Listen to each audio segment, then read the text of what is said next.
Hello everyone, good morning.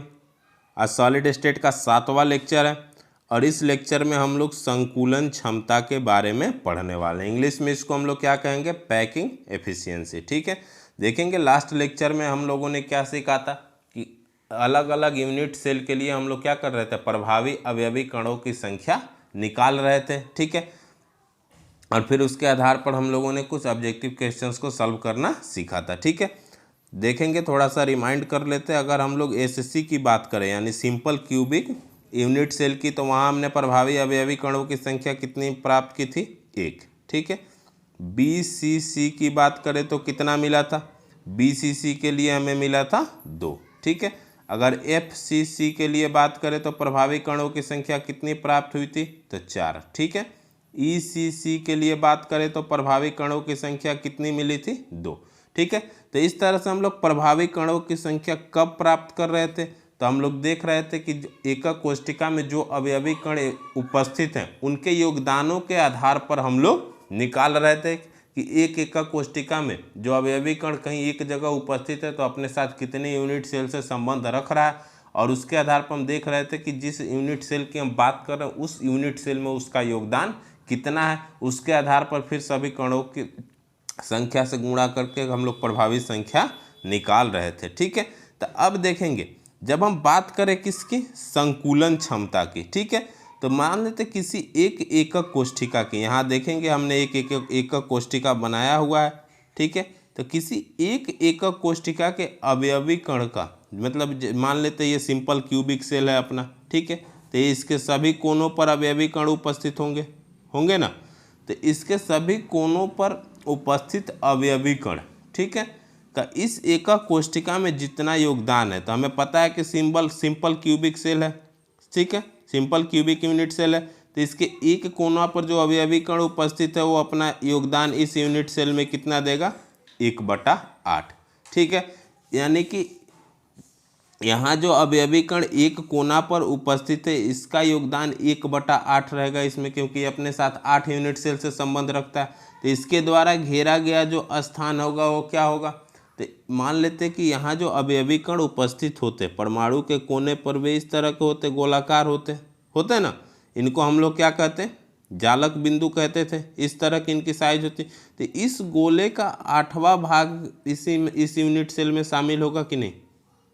बाकी 7 हिस्सा किस अलग अलग यूनिट सेल में। ठीक है, तो इसी तरह से जो 8 कोनों पर अवयवी कण उपस्थित हैं, ठीक है, तो 8 कोनों पर उपस्थित अवयवी कण द्वारा इस गोले का जितना स्थान घेरा जाएगा, ठीक है, उस स्थान पे का जितना स्थान ये घेरा जाएगा उस आधार पर अगर हम देखें तो सिंपल क्यूबिक सेल आपको कुछ इस तरह से दिखेगा। देखेंगे, अगर हम इसकी संरचना की बात करें तो आपको कुछ इस तरह से नजर आएगी। ठीक है, देखेंगे यहाँ पर दिख रहा कि एक अवयवी कण का योगदान इस यूनिट सेल में कितना है? इतना, इसका इतना, सबका दिख रहा है ना ऐसे। ठीक है, तो अब देखेंगे कुछ इस तरह की अब हमें संरचना नजर आ रही है किसकी? सिंपल क्यूबिक यूनिट सेल की।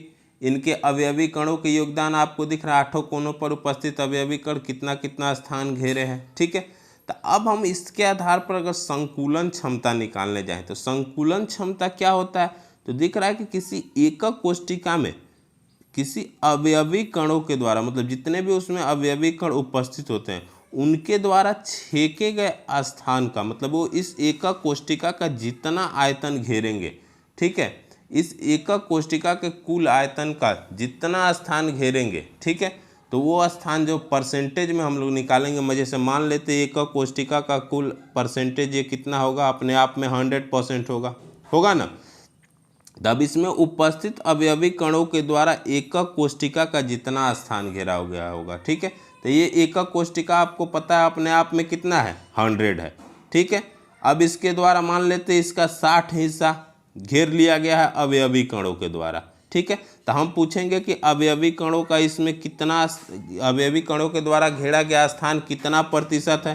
तो आप क्या करेंगे? अब 60/100 गुणा 100 करेंगे, 100 से 100 कट जाएगा, आपका जवाब आएगा कि 60%। ठीक है, कहने का मतलब क्या कि इस एकक कोष्ठिका के कुल आयतन का 60% किसके द्वारा घेरा गया है? अवयवी कणों के द्वारा। ठीक है, तो अब इस एकक कोशिका की जो संकुलन क्षमता हो जाएगी कितनी हो जाएगी, 60%। ठीक है, तो संकुलन क्षमता क्या होता है, तो अवयवी कणों द्वारा एकक कोशिका के आयतन का घेरा गया भाग का प्रतिशत होता है। ठीक है, मतलब एकक कोशिका के कुल आयतन का जितना प्रतिशत भाग अवयवी कणों के द्वारा घेरा गया होता है वही इस एकक कोशिका की क्या हो जाती है, संकुलन क्षमता हो जाती है। जो प्रतिशत मात्रा हमें प्राप्त होगी वही संकुलन क्षमता हो जाएगी। ठीक है, तो अब चलिए अब हम लोग संकुलन क्षमता को समझते हैं कि संकुलन क्षमता क्या होता है।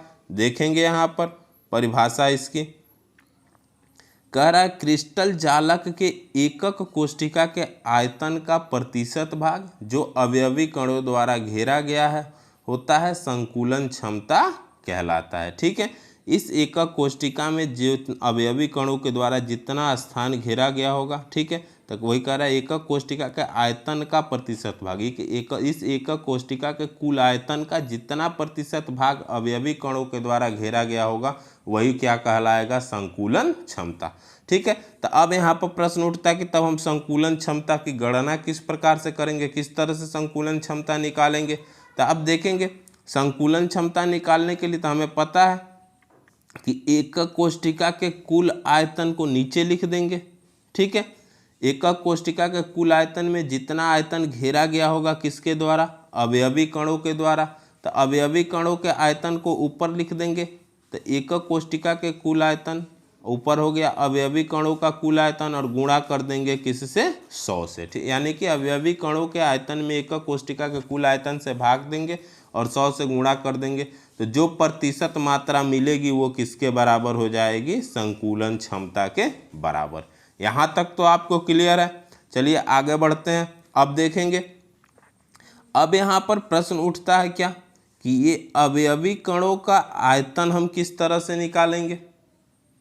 ठीक है, ये जो यहाँ पर अवयवी कणों का आयतन इसको हम लोग किस तरह से निकालेंगे, तो हमें पता है, देखेंगे कि एकक कोशिका के, मान लेते ये सिंपल क्यूबिक सेल है तो सारे अवयवी कण इसके एक एक कोने पर यानी 8 कोने पर उपस्थित होंगे। तो अभी हमने बताया कि अवयवी कण जो होते वो किस तरह के होते, गोलाकार होते। वहाँ हमने आपको फिगर में दिखाया था जितना स्थान घेरा गया था वो एक गोले का हिस्सा था ना। तो अगर हम अवयवी कणों को क्या मान ले, एक गोला मान ले। ठीक है, और देखेंगे ये हो गया इसका सेंटर, क्लियर है। तो यहाँ से यहाँ तक की जो दूरी होगी ये किसके बराबर होगी, r के बराबर होगी ना।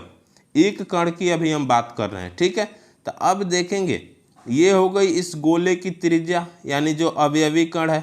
अब हमें देखेंगे इस गोले का आयतन निकालना है।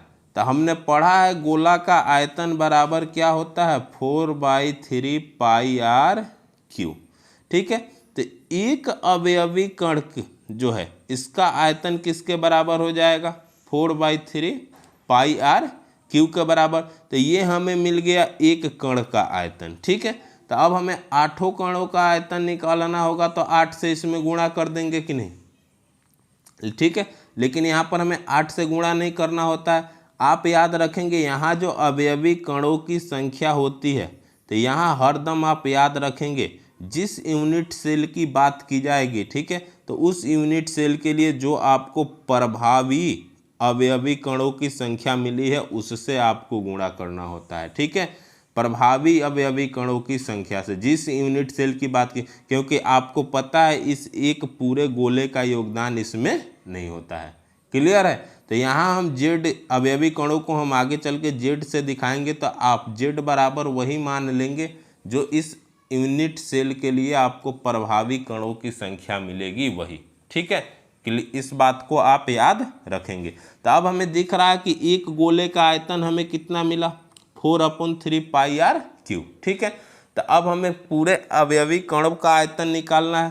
तो इसमें जो प्रभावी अवयवी कणों की संख्या मिलेगी, ठीक है, जो प्रभावी अवयवी कणों की संख्या मिलेगी उससे हम क्या कर देंगे, इस एक कण के आयतन में गुणा कर देंगे। क्लियर है।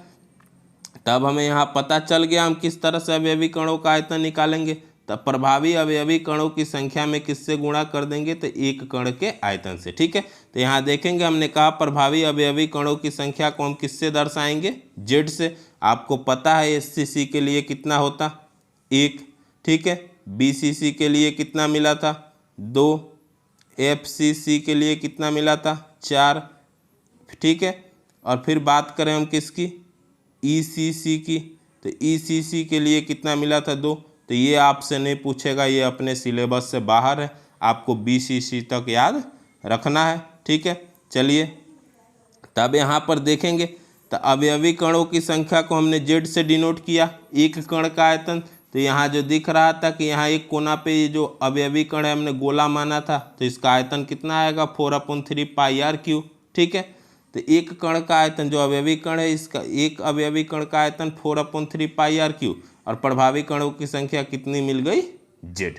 ठीक है, तो अब एक कण के आयतन में अगर हम जेड से गुणा कर देंगे तो अवयवी कणों का आयतन मिल जाएगा। यहाँ जेड से क्यों गुणा कर रहे हैं, क्योंकि हमें दिख रहा है कि एक जो ये अवयवी कण है ये अपना पूरा योगदान नहीं दे रहा, सिर्फ इस यूनिट सेल को, बाकी और यूनिट सेल को भी अपना योगदान दे रहा है। क्लियर है, तो अब देखेंगे ज़्यादा इधर न सोचते हुए आप अवयवी कणों की संख्या की जगह जेड लेंगे। एक कण का आयतन यानी अवयवी कणों की संख्या में एक अवयवी कण के आयतन से गुणा कर दिए तो किसका आयतन मिल जाएगा, इस पूरे अवयवी कणों का आयतन। ठीक है, तो अवयवी कणों का आयतन के लिए सीधे आप याद रखेंगे सूत्र क्या हो जाएगा, जेड गुणा 4/3 पाई आर क्यू। ठीक है, अब बात करें इस, देखेंगे नीचे क्या है, एकक कोष्ठिका का आयतन। ठीक है, तो ये जो अपना यूनिट सेल है, तो यहाँ दिख रहा है कि ये जो लंबाई दिख रही इसको हम लोग क्या मान लेते, ए। इस फिगर में देखेंगे, यहाँ पर देख रहे हैं, यहाँ से यहाँ तक की लंबाई को ए मान लेंगे, ये भी अपना ए ही होगा। अगर ऊपर से ऐसे ही बात करें इसकी भी, तो वो भी ए होगा। ठीक है, तो देखेंगे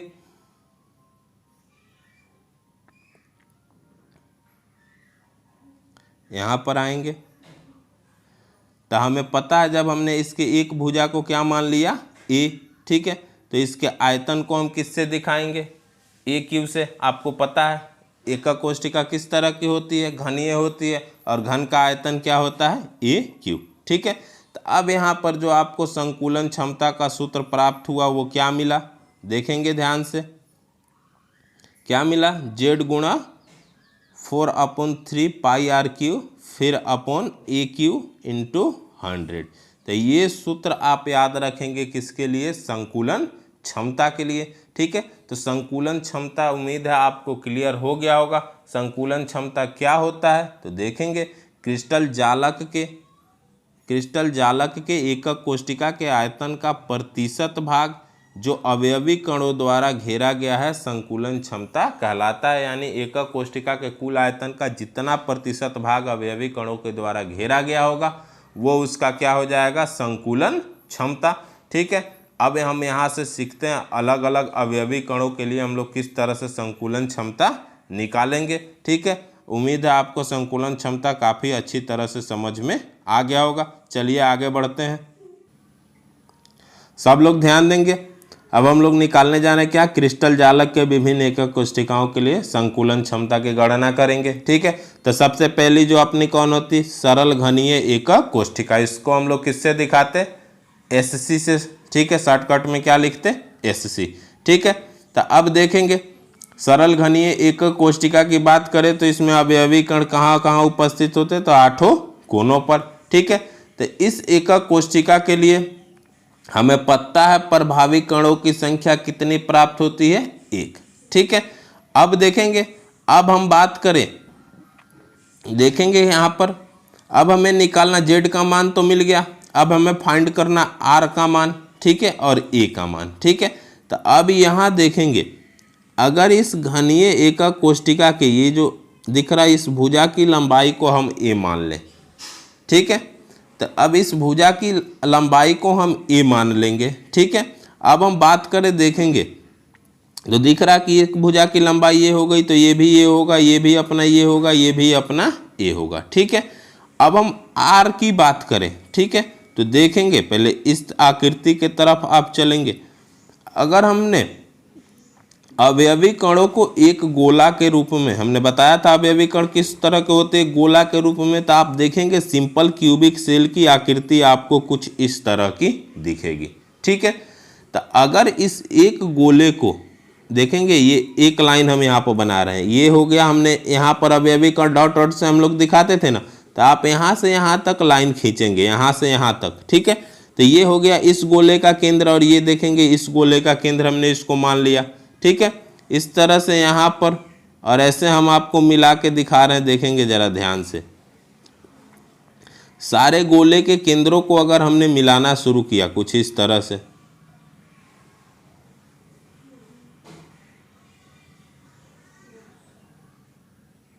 तो ये देखेंगे आकृति आपको किस तरह की दिख रही है, सिंपल क्यूबिक सेल की तरह दिख रही है कि नहीं। अगर इसको और थोड़ा नीचे ले जाते हैं मतलब, तो ठीक है।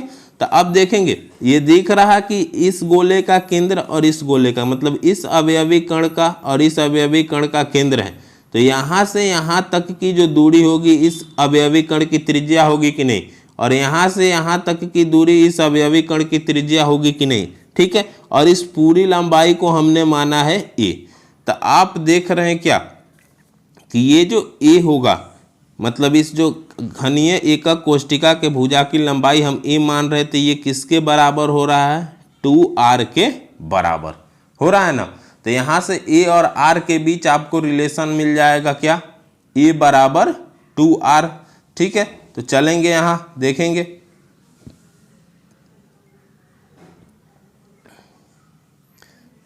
तो अब हमें दिख रहा क्या, देखेंगे या इस लाइन को हमने ऐसे दिखाया है गोला बना बना के। तो एक गोले का रेडियस है, इस गोले का रेडियस, दोनों को जोड़ने पर ये किसके बराबर हो जा रहा है, इस एक भुजा के लंबाई के बराबर, ठीक है। तो यहाँ प्रभावी कण की संख्या यानी z बराबर हमें 1 मिल गया, ए बराबर हमें क्या मिल गया, 2r। अब हम यहाँ निकालेंगे SCC के लिए संकुलन क्षमता, ठीक है। तो हमें पता है संकुलन क्षमता बराबर क्या होता है, z गुणा 4/3 पाई r q अपॉन ए क्यू, ठीक है। देखेंगे ए और r के बीच रिलेशन से ऑब्जेक्टिव पूछता है, और ए और r के बीच इस तरह से रिलेशन निकाला जाता है ताकि हमें क्या हो जाता है, यहाँ r से r कटाने में आसानी हो, इसलिए ए और r के बीच रिलेशन निकाला जाता है, ठीक है ना। तो अब ये हमें फार्मूला मिल गया, z इंटू 4/3 पाई r क्यू अपॉन ए क्यू इंटू 100। तो अब हम देखें SCC के लिए हमें पता है कि z का मान कितना होता है, 1 गुणा, यहाँ देखेंगे 4/3 पाई r क्यू बटा, यहाँ दिख रहा है ए क्यू के बदले हम क्या लिख सकते हैं, यहाँ एक ए क्यू है, ए क्यू के बदले हम क्या लिख सकते हैं, 2r क्यू, कहाँ से, यहाँ से, ठीक है, गुणा 100, ठीक है। आगे देखेंगे अब यहाँ से क्या होगा, ऊपर तो 1 गुणा 4/3 पाई r क्यू करेंगे तो सेम आपको वही मिल जाएगा। नीचे देखेंगे 2 का क्यू हो जाएगा 8 और r का क्यू हो गया r क्यू, ठीक है, और ये 100। अब यहाँ से r क्यू से r क्यू को हम कटा देंगे।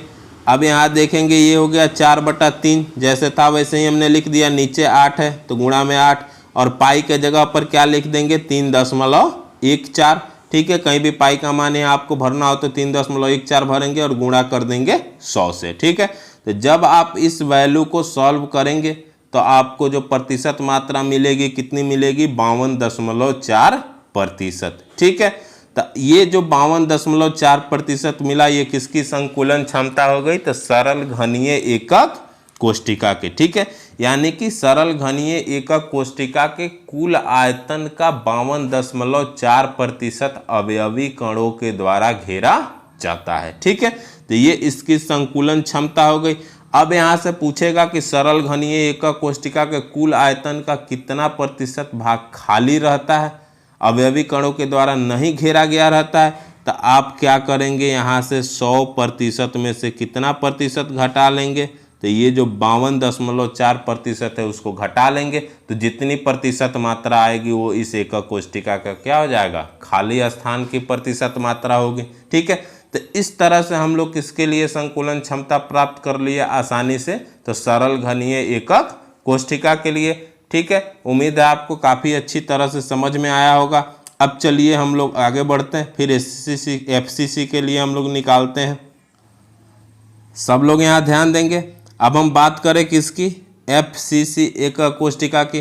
तो अब देखेंगे FCC का कोष्टिका के लिए हमें पता है प्रभावी कणों की कुल संख्या कितनी होती है, 4। ठीक है, अब आगे बढ़ते हैं। अब हमें रिलेशन ढूंढना, सबसे पहला काम ए और आर के बीच रिलेशन ढूंढना है। ठीक है, तो यहाँ देखेंगे FCC एकक कोष्टिका में अवयवी कणों के योगदान के आधार पर, ठीक है, अगर हम इसकी आकृति देखें तो कुछ इस तरह से आपको दिखेगी। ठीक है, देखेंगे यहाँ पर दिख रहा 8 कोनों पर अवयवी कण जितना अपना योगदान दे रहे हैं वो, और फिर यहाँ फलकों पर का योगदान आपको दिखा रहा है। ठीक है, तो अब हम इस यूनिट सेल के एक भुजा की लंबाई a मान लें। ठीक है, और यहाँ देखेंगे ये जो अवयवी कणों द्वारा यह दिख रहा है, ये इस अवयवी केंद्र जो गोला होगा अवयवी कण का, ये उसका केंद्र है। तो यहाँ से यहाँ तक की दूरी r के बराबर होगी ना। ठीक है, तो अब हम देखेंगे यहाँ से a और r के बीच अगर हम रिलेशन निकालने जाएंगे तो अब आप देखेंगे हमें दिख रहा है कि यहाँ से यहाँ तक की दूरी r है ना, अवयवी कण गोला के रूप में है। जरा ध्यान से समझेंगे तो यहाँ से यहाँ तक की दूरी भी r होगी ना, यहाँ से यहाँ तक की दूरी भी r होगी। ठीक है, और ये दिख रहा है कि ये एक पूरा का पूरा गोला है ये वाला, तो इसकी भी दूरी जो होगी 2r के बराबर होगी। ठीक है, तो इधर का एक r, बीच का 2r और एक नीचे का r। ठीक है, अब अगर हम इसको a मान ले और इसको b मान ले तो इस AB की टोटल लंबाई कितनी हो जाएगी जी, 4r के बराबर होगी कि नहीं, r + 2r + r कितनी हो जाएगी, 4r।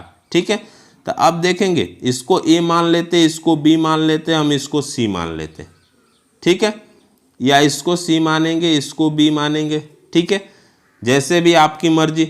अब हमें बस ये पता चल गया कि ये जो लंबाई है कितनी मिली, 4r। क्लियर है, ये लंबाई किसके बराबर हो गई, ये वाली, तो 4r के बराबर। ठीक है, अब चलिए हम a और r के बीच रिलेशन निकालते। ये लंबाई a और ये लंबाई आपको कितनी मिल गई, 4r के बराबर। ठीक है, तो अब हम लोग चलते हैं कहाँ पर, देखेंगे। अब आप यहाँ पर ध्यान देंगे, देखेंगे उस फिगर को हमने इस तरह से, यहाँ दिख रहा है कि ये a होगा, तो एक गोला यहाँ पर, और अवयवी कण जो आपका उपस्थित होगा वो कहाँ पर होगा, यहाँ पर सेंटर में। ठीक है, तो एक गोला यहाँ होगा, एक गोला यहाँ होगा और एक गोला यहाँ, तो कुछ इस तरह से दिखेंगे ये। तो उस यहाँ से इस आकृति को उठा के हमने यहाँ पर ला दिया है। देखेंगे तो इसको हमने a मान लिया, इसको हमने a मान लिया, इसको b मान लिया और इसको c मान लिया। ठीक है, तभी हमने आपको दिखाया कि a से c तक की दूरी को हम कितना मान रहे थे, a। ये वाला पोर्शन हम यहाँ से निकाल दिए हैं। ठीक है, आगे देखेंगे जब वो a है तो ये वाला भी a, यानी कि ये भी क्या हो गया, a। क्लियर है, अब देखेंगे ये जो लंबाई हमें मिल रही थी यहाँ से यहाँ तक की, तो ये किसके बराबर था, 4r के बराबर। यहाँ हमने आपको गोला बना के भी दिखाया है, यहाँ से यहाँ देखेंगे ये r, ये 2r और ये r। क्लियर है, तो ये हो रहा था 4r के बराबर। ठीक है, अब देखेंगे, अगर आप ध्यान से देखेंगे तो आप पाएंगे कि अगर हम इसको a मानते, इसको b मानते और इसको c मानते हैं, ठीक है, तो आप देखेंगे ये वाला जो एंगल होगा, ये वाला, ये किसके बराबर होगा, तो 90 डिग्री के बराबर। ठीक है, तो अब यहाँ से देखेंगे, आगे बढ़ेंगे। तब अगर हम यहाँ से निकालेंगे, देखेंगे AB² अगर हम निकालते हैं, ये और ये, ठीक है,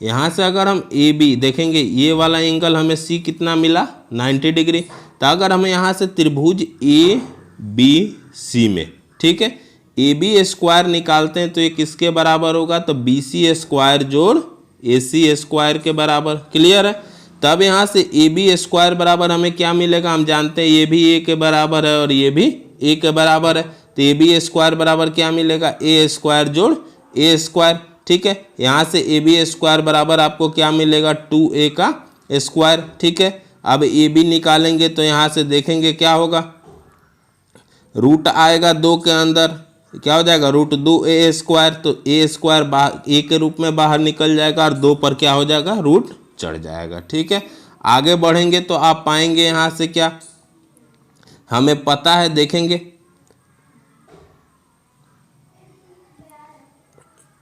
यहाँ ध्यान देंगे अगर आप तो हमें देख रहे होंगे ध्यान से, तो हमें पता है ये जो AB है ये किसके बराबर है 4R के बराबर। ठीक है, तो अब देखेंगे हमें पता है कि AB 4R के बराबर है, इसलिए √2a बराबर ये जो √2a है ये किसके बराबर हो जाएगा 4R के बराबर, क्योंकि AB बराबर √2 है और AB किसके बराबर है 4R के बराबर। ठीक है, अब यहाँ से हम आसानी से रिलेशन निकाल सकते किसके किसके बीच, तो A और R के बीच। यहाँ से A बराबर क्या मिलेगा आपको, ये √2 है नीचे आ जाएगा, तो 4/√2R बराबर करेंगे 4 के बदले आप लिख देंगे यहाँ पर 2 × 2/√2R। यहाँ से A और R के बीच जो रिलेशन आपको मिल गया कितना मिल गया 2√2R। ठीक है, अब हम संकुलन क्षमता आसानी से यहाँ से निकाल सकते हैं।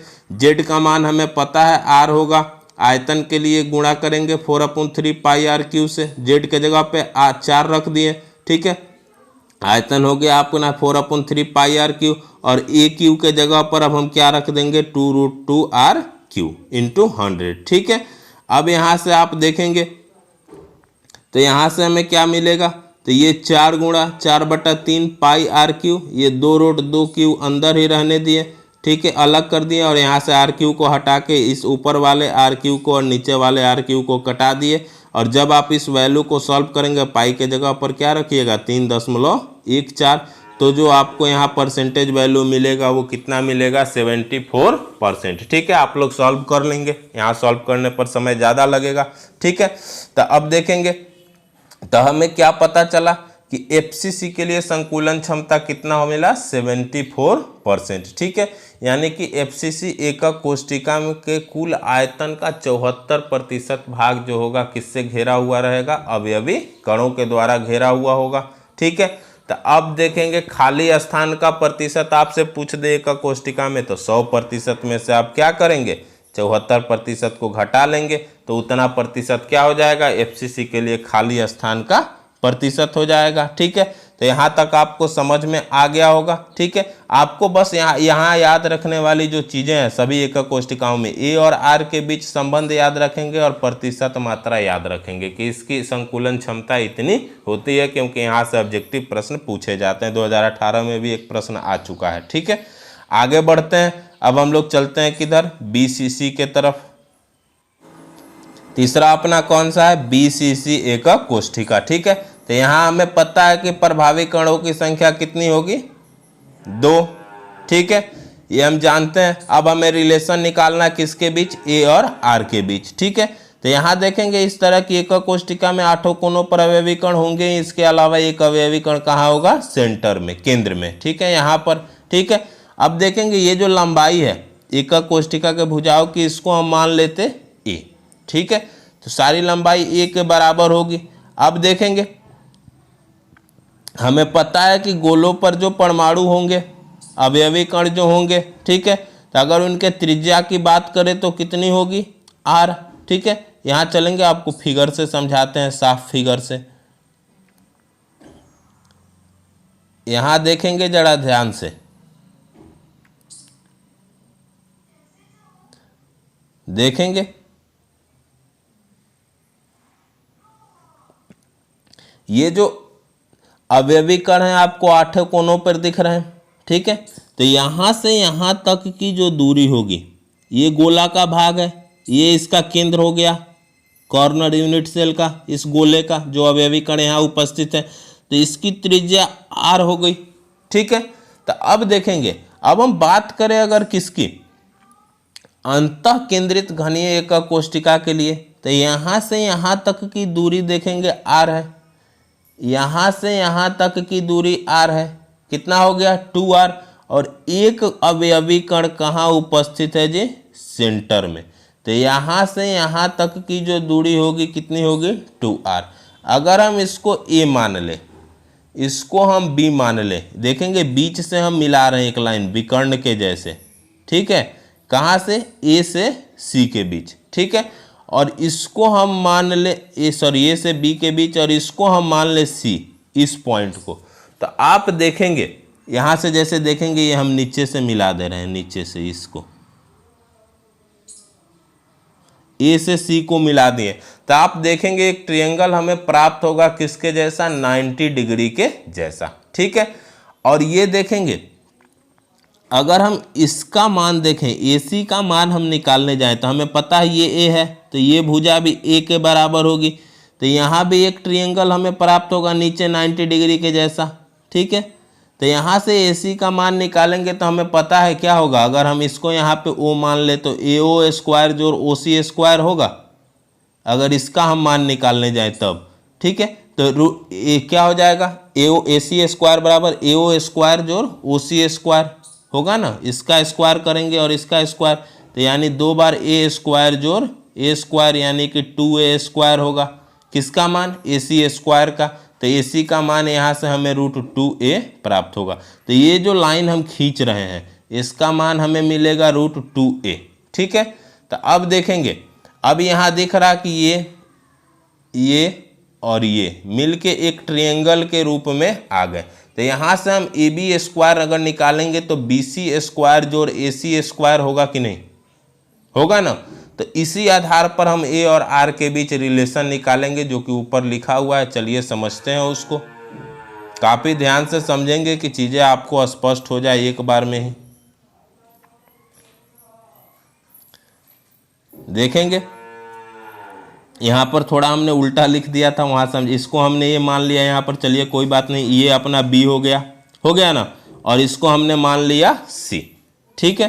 तो देखेंगे यहाँ दिख रहा है कि A, B और C मिलके एक ट्रायंगल बना रहे हैं, ठीक है। अभी हमने आपको बताया था कि यहाँ जो ये वैल्यू मिला अभी किसके बराबर होगा, तो √2A के बराबर, ये आप याद रखेंगे, ठीक है।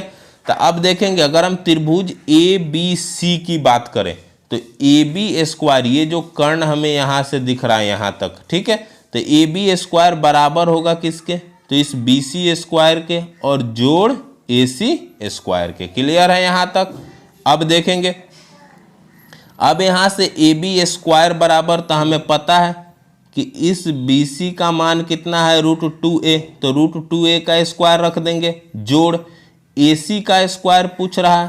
तो यहाँ देखेंगे ये जो यहाँ से यहाँ तक की लंबाई, इसको हमने A माना है, ये भी A के बराबर होगा। तो AC के जगह पर हम क्या लिख देंगे, A स्क्वायर। क्लियर है, आगे बढ़िए। अब यहाँ से देखेंगे तो यहाँ से जब हम रूट हटा AB लिखेंगे, स्क्वायर हटाएंगे यहाँ से तो इधर रूट चढ़ जाएगा।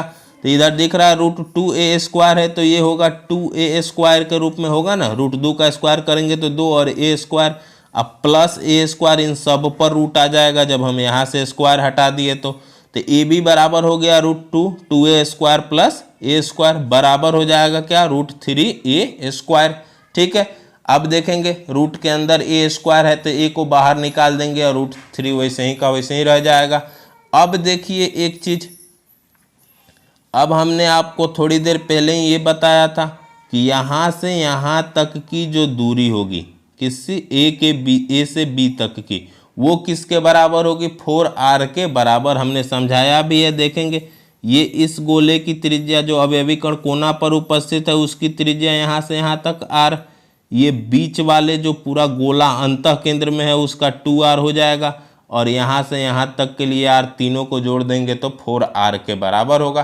तो हमें यहाँ ये पता है कि AB किसके बराबर है, 4R के, और एक AB का मान हमें यहाँ मिला √3A, तो अब √3A भी किसके बराबर हो जाएगा, 4R के बराबर। यहाँ से A का वैल्यू आप निकालेंगे तो ये बराबर क्या मिलेगा, 4/√3R, ठीक है। तो अब यहाँ से हम BCC के लिए संकुलन क्षमता आसानी से निकाल सकते हैं। अवयवी कणों की संख्या कितनी होती है, 2 गुणा 4/3 πr³ सूत्र के अनुसार।